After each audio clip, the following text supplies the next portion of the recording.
Assalamualaikum warahmatullahi wabarakatuh. Kembali lagi dengan saya, Alita Anggreni.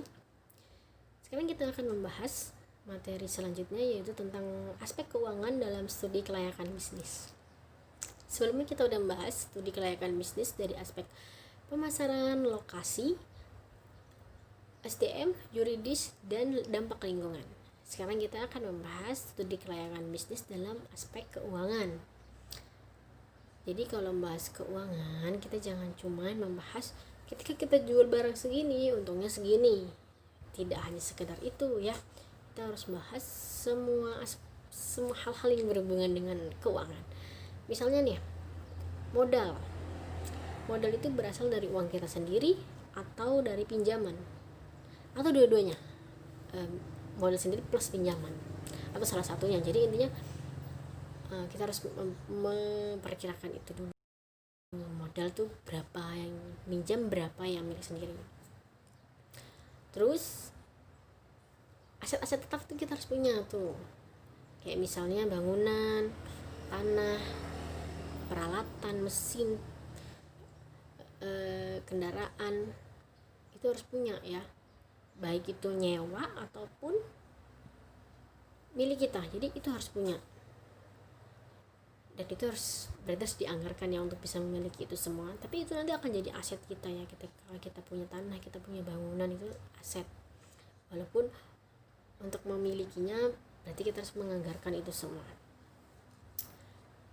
Selanjutnya untuk aset lancarnya misalnya kayak kas berarti harus siap tuh yang keluar masuk yang uang yang harus kita pakai untuk membeli sesuatu. Terus uang masuk kita catat, itu ya dia kas harus kita siapkan ya untuk membeli macam-macamnya itu, seperti membeli persediaan atau membeli perlengkapan gitu kan.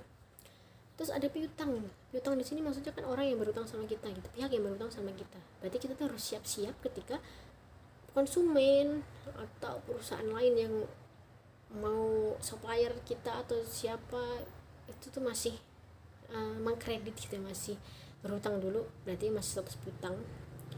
Berarti kas kita harus banyak ya. Ketika orang-orang mengkredit dulu, kita tuh tetap bisa jalan nih gitu. Dan kita harus, berarti ya biasanya kan kita ada tenggang rasa gitu ya, masa pihak lain utang gak boleh, padahal kita juga kadang-kadang butuh utang gitu kan. Jadi ketika orang lain berhutang atau kita memiliki piutang, kita harus memastikan kas kita aman, kita jangan sampai kekurangan walaupun pihak itu belum membayar hutangnya. Terus selain itu biaya ya, biaya itu banyak ya, biaya air, biaya listrik, biaya gaji kalau kita punya karyawan ya. Biaya itu harus kita perkirakan semuanya. Nah setelah itu baru kita bisa menentukan berapa harga produk kita itu.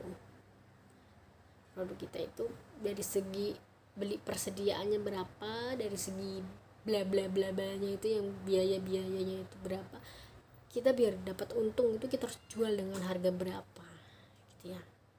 Dan itu pentingnya kita dalam menghitung break even point, BEP gitu ya, atau titik impas untuk mendapatkan keuntungan. Jadi titik impasnya untuk kembali modal berapa untuk berapa gitu. Jadi analisis BEP caranya gimana? Caranya ada di modul, coba dibaca baik-baik ya modulnya, dipelajari dengan baik-baik dan dikerjakan soalnya. Oke? Jadi dari segi keuangan kita kayak akuntansi ya, kita harus melihat neraca gitu, kita harus menganalisis dari neraca itu aktiva dan pasiva, dan di situ baru kita bisa mencari BEP-nya, memperkirakannya gitu ya. Oke? Semangat terus untuk menjadi wirausaha sukses bermanfaat. Oke. Assalamualaikum warahmatullahi wabarakatuh.